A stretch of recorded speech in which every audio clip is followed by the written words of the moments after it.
Welcome back to What's Arty Noobs with General Disturbance. This is a 105 leFH18B2, the French Tier 5 premium SPG that most people know as a leFhy, a leaf blower, or leFH if you happen to be jingles and can't pronounce it, and we know as Fifi La Pew Pew.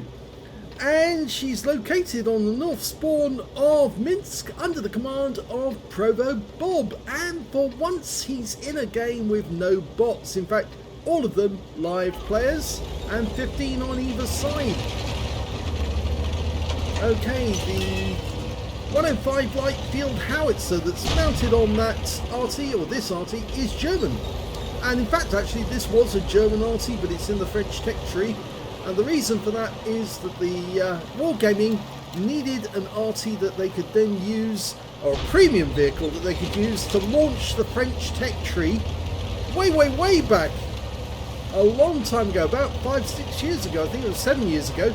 And well, the Fifi was the one that they chose to actually launch the French tech tree, and it's the only Tier 5 premium SPG they've ever brought out. Now, as you can see, this one has got a kangaroo on the gun shield, and that's because ProvoBob is from Australia, and he used to be in the armed forces as well. Now, the light field howitzer is capable of doing 410 alpha and penetrating 53mm of armour, and the normal reload rate is 8.92 seconds. But ProvoBob's managed to get it down to 7.85, and he's now waiting for an enemy target that he can shoot to come into view. Seems a lot of players have actually gone over to one side of the map. Yep, they've all gone over to the east side of the map. And although ProvoBob might feel that he ought to fight these tanks over here, but the thing is that there's nobody up the west side. Well, that landed near to where the Panzer Mark 4 or Panzer Mark 4 Aslains H was last seen. It's a Tier 6 game with Tier 5 tanks in it. Oh, that was a direct hit. That one definitely hit him. The trouble is that he's totally exposed really in this position, although he's got trees to guard himself on this side, so they won't see him from the west side until they get fairly close. The fact of the matter is, they're telling, or rather ProvoBob is telling them, somebody needs to go over to the west side of the map, otherwise we're going to lose this game. Okay, KV2.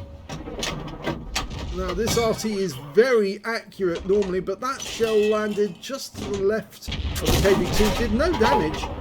The splash radius of this shell is 2.2 meters. So he should have been able to damage it, and that one hit the building. KV2's taken the hint and he's actually moved undercover now. Sometimes you just don't get good RNG. Well, we do have two tanks now guarding the west side, a Dickomax and a Stug 3G. Trouble is, if the enemy does come down the west side in force, it's going to be a problem. He fired at that spot thinking the Panzer 4 Aslains H was going to move back, but he didn't. And now he's trying to get a shot into the KV-85, looping it over the building. Oh yes, into the engine bay as well. Nice shot.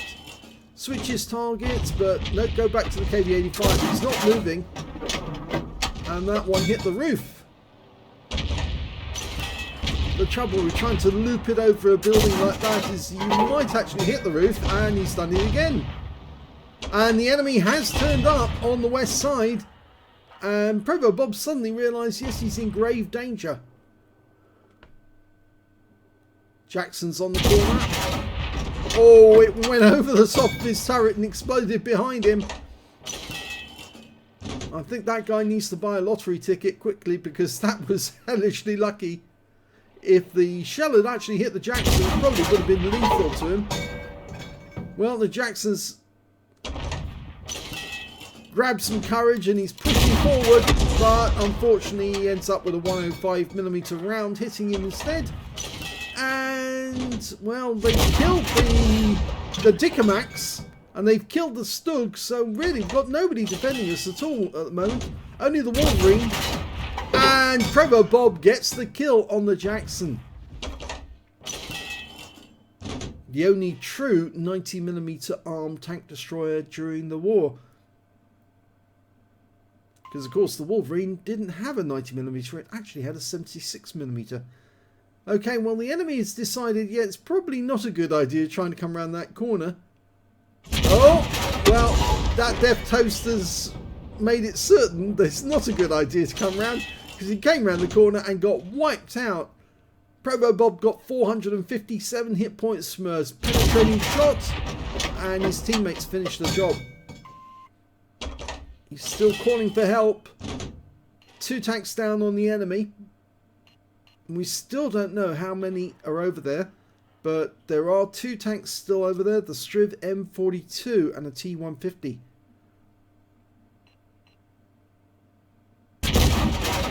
The good news is that the Arty, the Hummel, is also aiming in this direction. He's marked the map, and ProvoBob's done the wise decision, which is to regroup, fall back and regroup, and try and get some cover between him and those enemy tanks, because otherwise he's in great danger of being taken out. Oh, no, I think that was a bit of petulance there. He was a bit upset that his team aren't really doing enough. In fact, actually, the Striv M42 is coming through the field now, and ProvoBob might actually be within view range, so he needs to skedaddle over here as quickly as he can. He does have good view range. This Arty has 390 meters view range, so he should be able to see the enemy coming before they see him. And in fact, actually, ProvoBob's actually also got binoculars on, which would increase his view range to the maximum, to 450. But he's not stopping at the cap area. He's actually going to go down the east side of the map.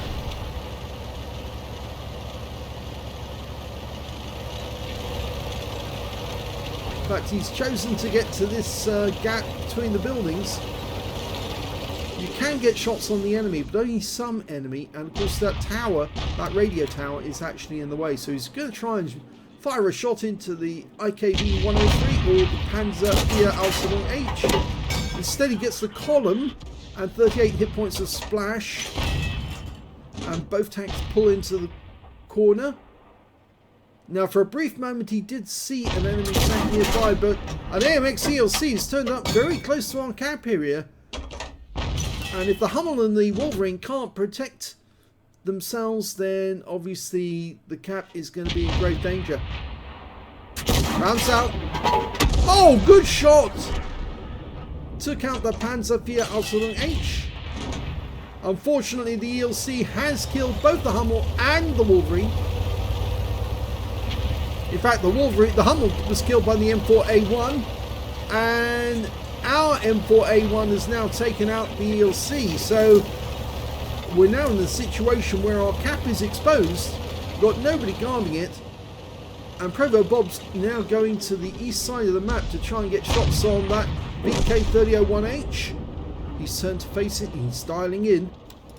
Now if he stays there behind those wrecks, he should be an easy hit. Now he thinks he's safe there. Nope, you're not safe there, and he's now tracked, so he can't pull back. Oh, he's used his repair kit. And the splash hit didn't work. I expect to hear the cap going any second. It's more than likely the enemy will start capping to force us to come back.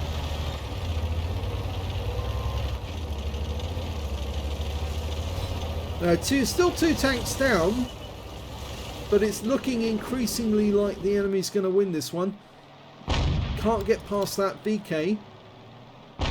It's only a quarter of his vehicle showing, or quarter, the front quarter. And yes, the enemy tanks are now coming in towards the cap. The T150 and the Striv, and ProvoBob's decided to turn around and go back. Now hopefully he'll go to the end of the road rather than actually going through the buildings. A little bit of distance might actually help him.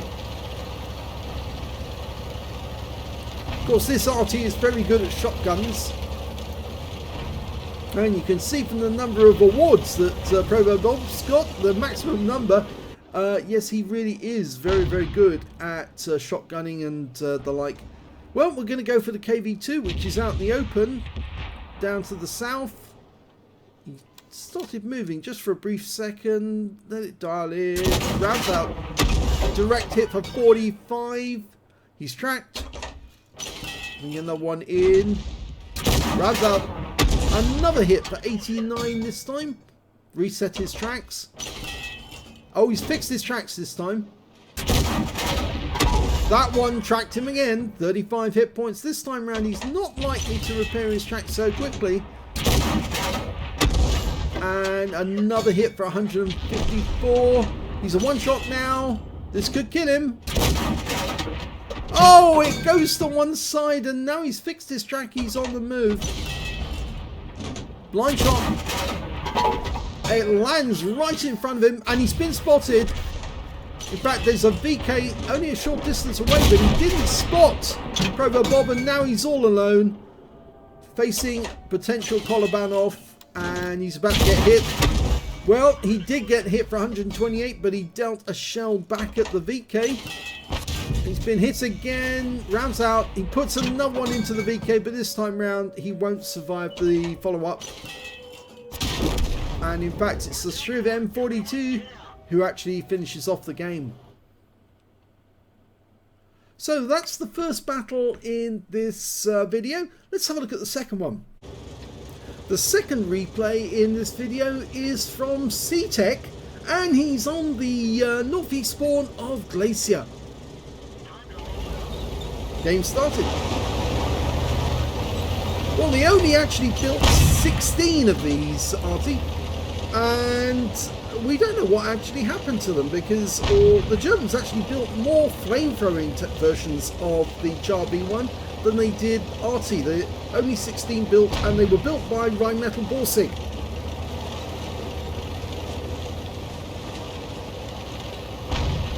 Now, the 105 leFH18B2 is a Butte Panzer, which means it's a prize panzer. In other words, it's a tank that was captured from the Allies and then converted for use by the Axis. And the Germans did that to a lot of tanks. He's lost sight of that KV3 and BDR. It's a tier 7 game, and he's a tier 5 Arty, so he's going to earn a lot of XP for this game. Rounds out. Went long. It didn't hit the target. Okay, there's the BDR and KV3. Long shot, that one. It's a 2.9 second flight time for the shell. Can't hit the T20 because the rock's in the way. Super Hellcat. He tried to dial in on it, but unfortunately the guy pulled back just in time, almost like a Matrix, and he's done it again. Can he get a shot on the KV3? Might be able to. Nope. He's got a red line now, so he needs to wait until those tanks actually come into sight again. In the meantime, there's a Chinu over on the east side of the map, hiding behind a house. And he goes to Battle Assistant to see exactly where he is. Well, that one landed right in front of him for 153. So a very close shot. Chinu pulls back quickly before he can get another shot in, but he should be able to hit him. Oh, that was crafty. He moved just a little bit. That's all you need to do. Tiny bit each couple of seconds. He needs to get this on target. Don't dial in. No, the guy keeps moving about. He can't stay pinned down. That's better. Now let it fully dial in before you shoot. Well, he got the kill there. That's a penetrating shot. Trying to get the Matilda 4, the Soviet Matilda. No, wasn't fully dialed in. You've got to let it dial in, otherwise it won't be accurate. He's on fire. That's a nice hit. 184. His fire's out, but he's very low on hit points now. And another splash hit for 80. And the kill shot comes in from the Hummel. Okay, he's looking around for another target. There are some enemy tanks on the east side. And he's following the guys as they make their way round the ring road, around the cliff edge. We last saw there was a heavy tank nearby. There's the enemy tank. It's a Chinu, and he's had to go to battle assistant. Otherwise he can't see the tank because of the overhang. Runs out. Well, it landed where he was, but not where he is. He's going to fire another one into that hole. And he hit him that time. So he did get a hit. We now see where the VK3001P went. He went down the edge of the cliff. And the Panzer IV Aslains H has spotted him. Don't go over the edge of the cliff. It's a big drop. Okay, can he get a shot? Rounds out. Leading the target. Gets a hit. Tracked him. That's better. Pecking him to death. He's now taking damage. Rounds out. Nice. He's getting a good rhythm now. And oh, the Panzer IV Aslains H dives over the edge of the cliff and kills the VK. I don't know how many hit points he lost in the process of doing that though. Okay, a couple of enemy tanks are underneath the overhang. Includes that Chinu we saw earlier, and he's lost half his hit points. In fact, more than half, 2/3 of his hit points. And he might be able to get the kill shot. Oh no, almost. His teammate actually got the kill, his T-3485. Now, can he get this Panzer here? Nice hit. You can see it landed on the turret ring, because there's two holes there. One in the actual turret and one in the hull. And there's the kill shot, and that came in from the T-3485. And CTekk managed to get 430 hit points from a pen just before he died. Well, we're doing well over on the west side of the map, because the only tank over there now is the KB3 with 2 tanks up on the enemy, and CTekk's decided he can move forward. This Arty doesn't have the range to actually hit all of the map. He can only hit 75% of the map.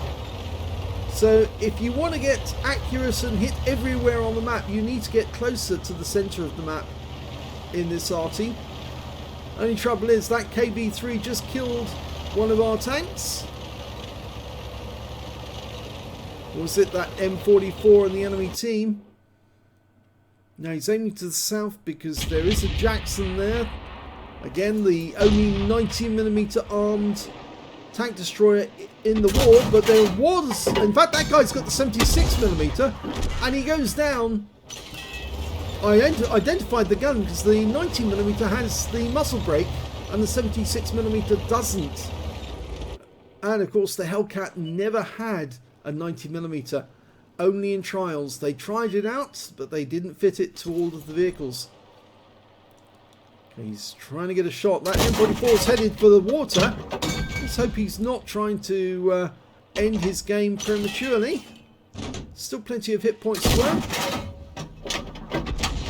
That was close. Really close. He's moving about because he knows he's under fire. No, you've got to lead the target a little. He's running away from the cap because he knows the cap's about to get occupied, and unfortunately he's now gone into an area where we can't get hits on him. But that Stug 3G is capable of being hit. CTekk trying to line up a shot, rounds out. This could be a kill. Yes! He got him. Nice. He was just about fully dialed in, and even though it was a long range shot, the Stug sat there and took the shell. Well, there's only 2 enemies left now, a Gorilla and the KB3. And there goes the KB3, so we're just now looking for the Gorilla.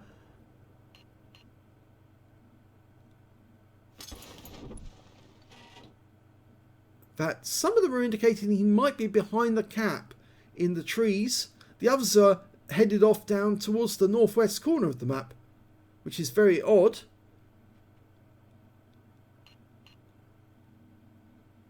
But the Panzervier-H has decided he's going to cap, which is probably the best thing to do, because at least that puts pressure on the enemy.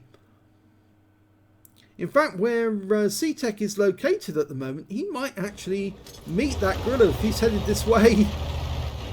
I don't think he is. I think he's still behind the trees, down by the enemy cap area. And I think that's what the Panzervier-H thinks as well. He's found him. He is there. But unfortunately, CTekk's got a red line. Now he's got a green one. Okay, now can he shoot and get this guy? That wasn't fully dialed in. He's just way too close to that rock. That's the problem. That's what I was thinking.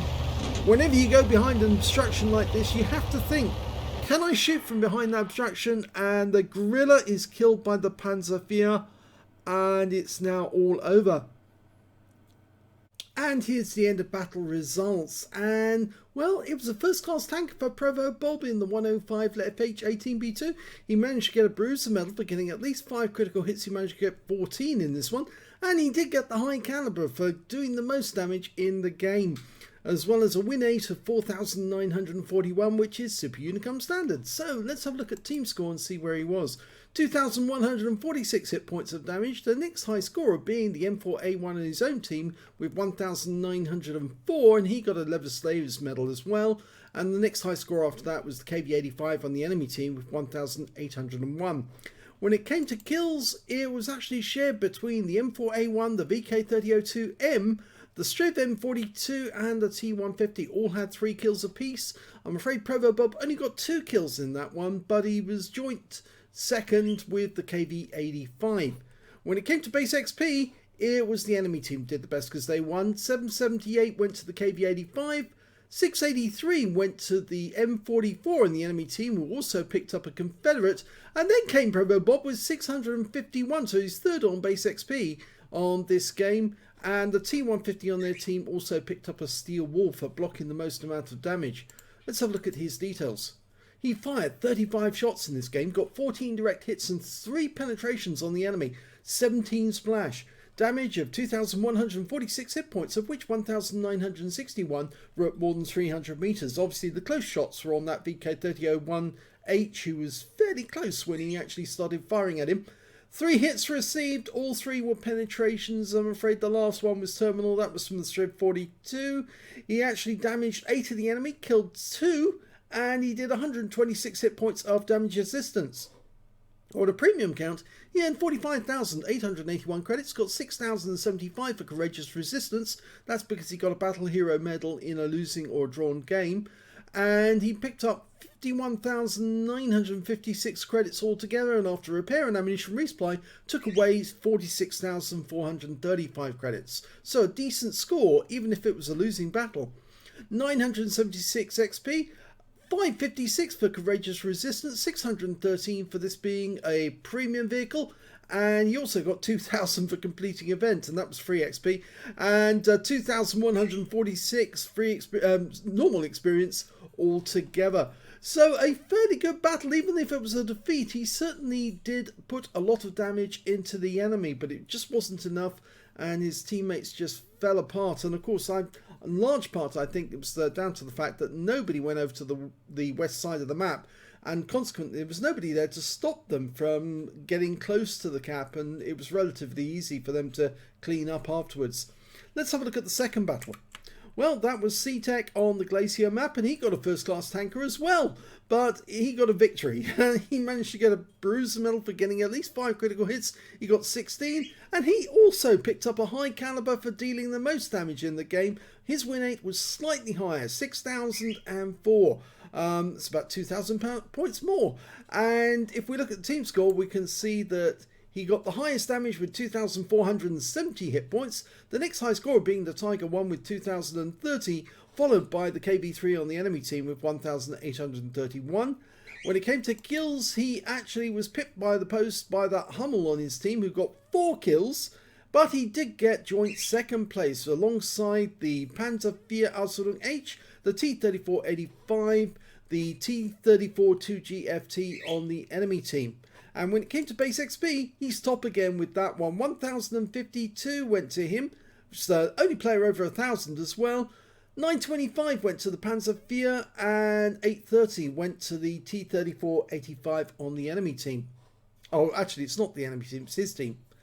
Let's have a look at detail. He fired 31 shots in this game, got 11 direct hits and 3 penetrations on the enemy, 17 splash, damage of 2,470 hit points, all of it done at more than 300 meters. He damaged 7 of the enemy, killed 2, did 277 hit points of damage assistance.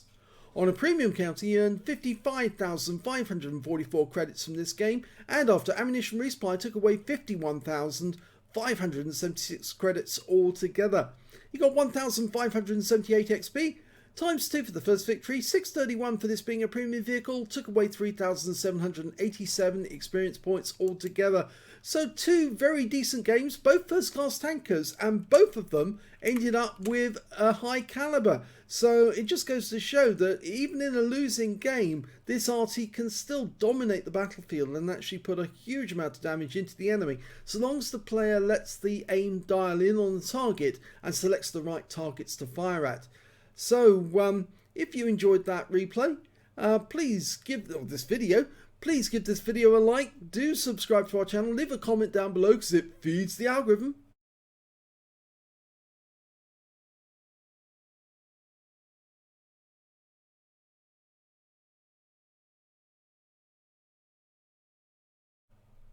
And thank you for watching.